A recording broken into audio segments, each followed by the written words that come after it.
दिल्ली की भीड़भाड़ वाली गलियों में एक छोटी सी झुग्गी में रोशनी नाम की एक लड़की रहती थी। रोशनी के पिता सुरेश दिहाड़ी मजदूर थे और मां लता घरों में काम करती थी।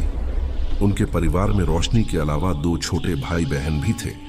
उनका जीवन हर दिन एक नई चुनौती थी, लेकिन रोशनी के चेहरे पर हमेशा एक शांत मुस्कान रहती थी, जैसे वह हर मुश्किल का सामना करने के लिए तैयार हो। रोशनी का परिवार श्याम बाबा का परम भक्त था। हर मंगलवार और एकादशी को, चाहे कितनी भी कठिनाई हो, लता और सुरेश पास के छोटे श्याम मंदिर जाते, जहां एक छोटी सी बाबा की प्रतिमा स्थापित थी। रोशनी भी उनके साथ जाती और अपनी नन्ही आंखों से बाबा की सुंदर छवि को निहारती रहती। उसके मन में अटूट विश्वास था कि बाबा सब ठीक कर देंगे, जैसे वह हारे हुए का सहारा बनते हैं। रोशनी 12 साल की थी और स्कूल जाना उसका सबसे बड़ा सपना था। जब वह सुबह उठती थी तो दूर से आती स्कूल बस की आवाज सुनकर उसका दिल एक अजीब सी कसक से भर जाता था। वह उन बच्चों को देखती जो साफ सुथरी वर्दी में स्कूल जाते थे। उनके हाथों में किताबें और बस्ते होते थे। रोशनी को लगता था कि उसकी दुनिया उन बच्चों की दुनिया से कितनी अलग है। वह अपनी माँ के साथ घरों में काम करने जाती, बर्तन मांजती और कपड़े धोती। जिस घर में उसकी माँ काम करती थी वह शालिनी जी का घर था। शालिनी जी का परिवार भी श्याम बाबा का बहुत बड़ा भक्त था। हर सुबह रोशनी देखती कि शालिनी जी और उनका परिवार बड़े ही प्रेम और श्रद्धा से पूजा घर में श्याम बाबा की आरती करते हैं। पूजा घर में सजे श्याम बाबा की सुंदर मूर्ति, फूलों की महक और आरती की मधुर ध्वनि रोशनी को बहुत आकर्षित करती थी। उसे लगता था कितना सुंदर माहौल है। वह चुपचाप दरवाजे पर खड़ी होकर सब देखती और सुनती रहती। उसका भी मन करता कि वह उस पूजा में शामिल हो, बाबा के सामने हाथ जोड़े। उसके दिल में भी बाबा के लिए एक गहरा सम्मान और प्रेम जन्म ले रहा था। एक दिन शालिनी जी का परिवार खाटू श्याम धाम जाने की तैयारी कर रहा था। घर में उत्सव जैसा माहौल था। रोशनी ने सुना कि सब बाबा के धाम जा रहे हैं। उसका मन भी बहुत व्याकुल हो उठा। उसने कभी इतनी दूर का सफर नहीं किया था और श्याम बाबा के साक्षात धाम जाने का ख्याल ही उसके लिए रोमांचक था। उसने अपनी माँ से पूछा, माँ, क्या हम भी बाबा के धाम जा सकते हैं? लता ने एक लंबी सांस भरी और कहा, नहीं बेटी, हमारे पास इतना पैसा नहीं है। ये सब बड़े लोगों की बातें हैं। रोशनी का दिल बैठ गया, लेकिन उसने फिर भी अपनी छोटी सी श्याम बाबा की तस्वीर के सामने प्रार्थना की, बाबा मुझे भी बुलाओ ना अपने धाम। शालिनी जी ने रोशनी की उदासी देखी और लता से पूछा। लता ने बताया कि रोशनी भी धाम जाना चाहती थी। शालिनी जी का दिल पसीज गया। उन्होंने तुरंत फैसला किया कि वे रोशनी को भी अपने साथ ले जाएंगी। रोशनी, शालिनी जी ने मुस्कुराते हुए कहा, क्या तुम हमारे साथ खाटू श्याम चलोगी? रोशनी की आंखों में खुशी के मारे आंसू आ गए कि उसकी जिंदगी का सबसे बड़ा सरप्राइज था। खाटू श्याम धाम पहुंचकर रोशनी ने पहली बार श्याम बाबा का विशाल और भव्य मंदिर देखा।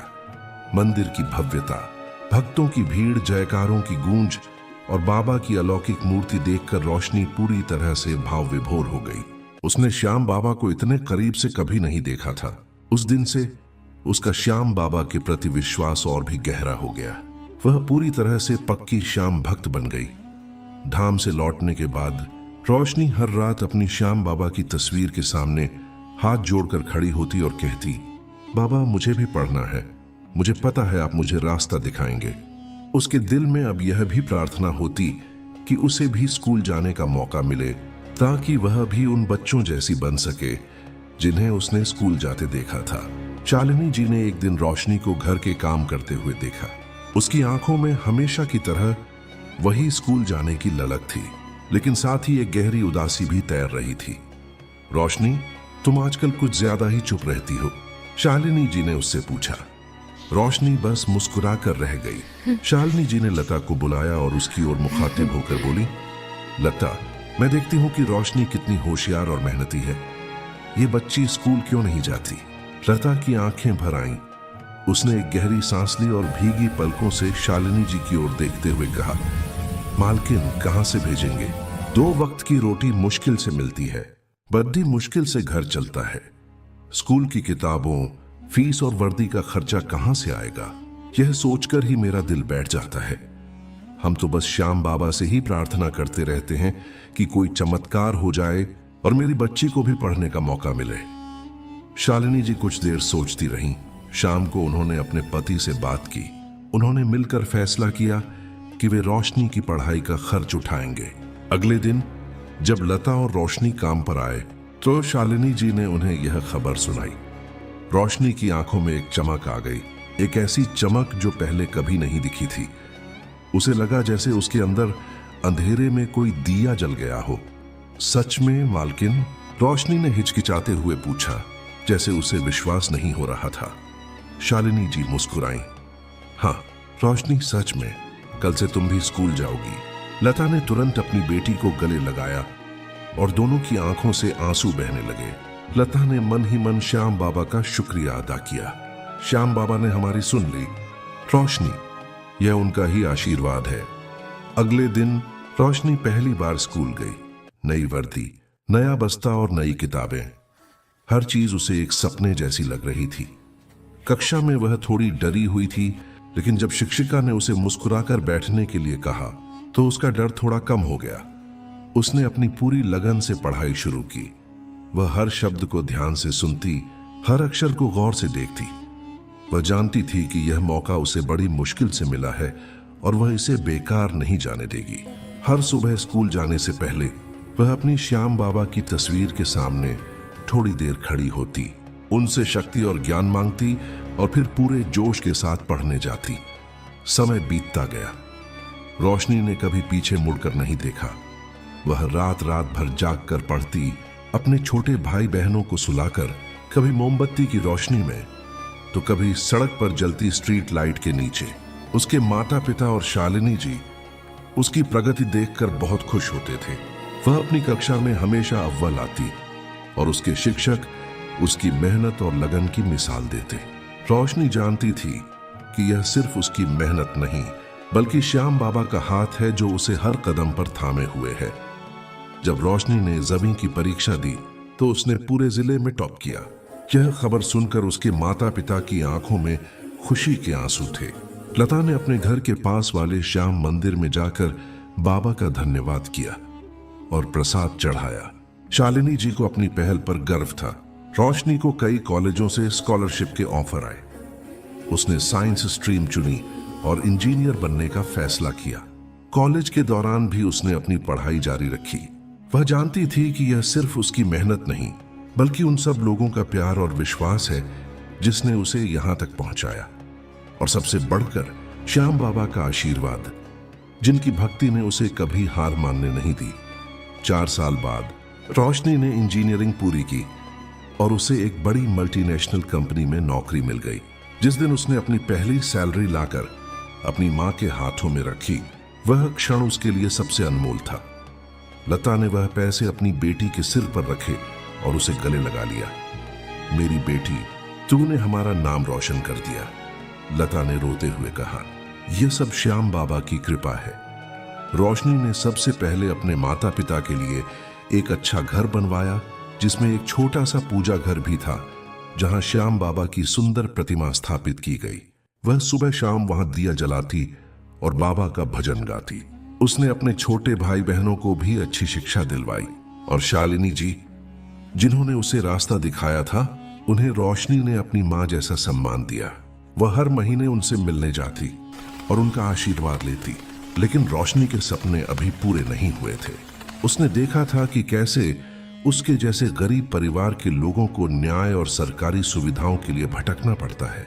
उसने तय किया कि वह सिविल सेवाओं में जाएगी और एक IAS अधिकारी बनकर समाज की सेवा करेगी। यह एक और कठिन रास्ता था, लेकिन श्याम बाबा पर उसका विश्वास और भी गहरा हो गया था। उसने अपनी नौकरी के साथ साथ UPSC परीक्षा की तैयारी शुरू की। दिन रात एक कर दिए। जब कभी वह थक जाती या निराश होती तो श्याम बाबा की तस्वीर के सामने बैठकर ध्यान लगाती। उसे लगता था कि बाबा उसे हिम्मत दे रहे हैं, उसके कानों में फुसफुसा रहे हैं, हारे का सहारा मैं हूं, हिम्मत मत हार। कई असफलताओं के बाद भी रोशनी ने हार नहीं मानी। तीसरी कोशिश में उसने यूपीएससी परीक्षा में पूरे देश में टॉप किया। यह खबर पूरे देश में फैल गई। एक झुग्गी से निकलकर घरों में बर्तन मांजने वाली रोशनी ने अपनी मेहनत और श्याम बाबा की भक्ति के दम पर देश की सबसे कठिन परीक्षा में सर्वोच्च स्थान हासिल किया था। उसके माता पिता की खुशी का ठिकाना नहीं था। पूरा गांव और झुग्गी बस्ती जश्न में डूब गई। शालिनी जी ने उसे गले लगाकर बधाई दी। उनकी आंखों में गर्व के आंसू थे। प्रशिक्षण के बाद रोशनी को उसके गृह राज्य के एक जिले का जिलाधिकारी डीएम बनाया गया। यह वही जिला था जहां उसकी झुग्गी थी, जहां उसने गरीबी और अभाव देखा था। जब वह पहली बार डीएम बनकर अपने ऑफिस पहुंची तो उसे अपने पुराने दिन याद आ गए। उसने सबसे पहले अपने जिले में शिक्षा और स्वास्थ्य के क्षेत्र में सुधार पर ध्यान दिया।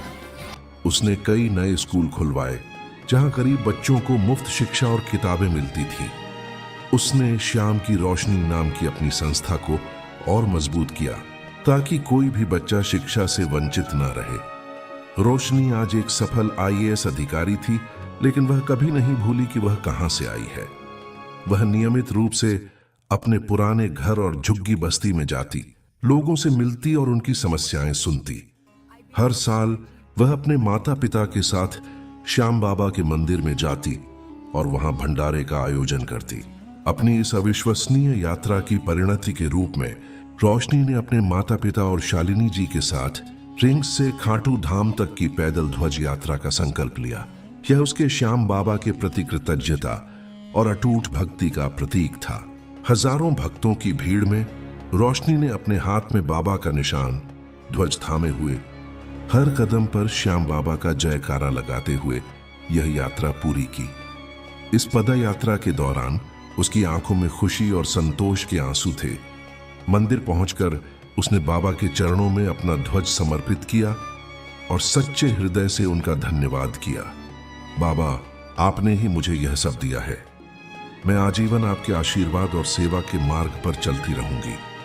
वह हमेशा कहती, यह सिर्फ मेरी मेहनत नहीं बल्कि श्याम बाबा का असीम आशीर्वाद है जिसने मुझे यहां तक पहुंचाया है। वह हारे का सहारा है और मैं हमेशा उनके बताए रास्ते पर चलकर समाज की सेवा करती रहूंगी। रोशनी की कहानी उन सभी के लिए प्रेरणा बन गई जो सोचते थे कि गरीबी एक सपने को तोड़ने की ताकत रखती है। रोशनी ने साबित कर दिया कि अगर दिल में श्याम बाबा के प्रति अटूट भक्ति हो, लगन हो और कुछ नेक लोग सहारा दें, तो अंधेरे से भरी राह भी रोशनी से जगमगा सकती है और एक छोटी सी झुग्गी में पलने वाला सपना देश की सबसे ऊंची कुर्सी तक पहुंच सकता है।